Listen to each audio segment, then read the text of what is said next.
ఒక రెస్టారెంట్ ఎప్పుడూ ఖాళీగా ఉంటే దానర్థమేటి? ఆ బిజినెస్ ఫెయిల్ అవుతోందని కదా? కానీ ప్రపంచంలో కొన్ని రెస్టారెంట్లు కావాలనే తమ టేబుల్స్ ఖాళీగా ఉంచుతాయి. ఎందుకో తెలుసా? లక్షలు సంపాదించడానికి.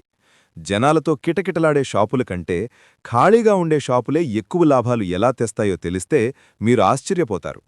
ఒక నగరంలో ఒక అద్భుతమైన చెఫ్ ఉన్నాడు. అతని వంటలు చాలా బావుంటాయి. కానీ అతని రెస్టారెంట్కి పెద్దగా జనాలు రారు. ఎన్ని డిస్కౌంట్లిచ్చినా ప్రయోజనం లేదు. అప్పుడతనికి ఒక విచిత్రమైన ఐడియా వచ్చింది. తన రెస్టారెంట్లో ఉన్న 20 టేబుల్స్లో ఏకంగా 15 టేబుల్స్ తీసేసి కేవలం 5 టేబుల్స్ మాత్రమే ఉంచాడు. బయట రిజర్వేషన్ ఉంటేనే ప్రవేశం అని ఒక చిన్న బోర్డు పెట్టాడు. మొదట్లో ఎవరూ పట్టించుకోలేదు. కానీ కొద్ది రోజుల్లోనే అక్కడ కేవలం 5 టేబుల్స్ మాత్రమే ఉంటాయి, సీటు దొరకడం చాలా కష్టం అని ఊరంతా టాక్ మొదలైంది. ఒక నెల తిరిగేసరికి ఆ 5 టేబుల్స్ కోసం 6 నెలల వెయిటింగ్ లిస్ట్ ఏర్పడింది. ఇంతకుముందు తక్కువ రేటుకిచ్చినారాని జనాలు ఇప్పుడు రెట్టింపు డబ్బులిచ్చి మరీ ఆ ఖాళీ రెస్టారెంట్లో తినడం కోసం క్యూ కట్టారు.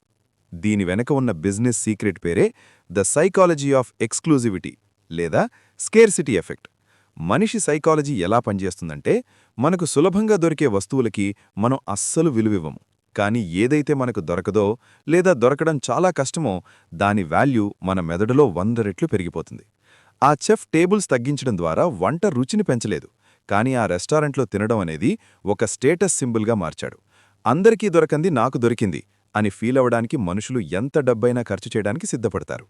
క్లబ్బుల బయట వెల్వెట్ రోప్ పెట్టి కావాలనే జనాలను బయట వెయిట్ చేయించేది కూడా ఇందుకే. లోపల ఖాళీగానే ఉన్నా సరే ఆ అరుదైన ఫీలింగ్ అమ్మడమే వారి అసలు బిజినెస్. కాబట్టి వ్యాపారంలో మీరు నేర్చుకోవాల్సిన పాఠమేంటంటే, అందర్నీ ఆకర్షించడానికి ప్రయత్నించకండి.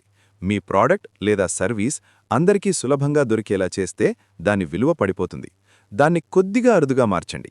కస్టమర్ల వెనుక మీరు పరిగెత్తడం కాదు, మీ బ్రాండ్ కోసం కస్టమర్లు వెయిట్ చేసేలా చేయడమే నిజమైన సక్సెస్.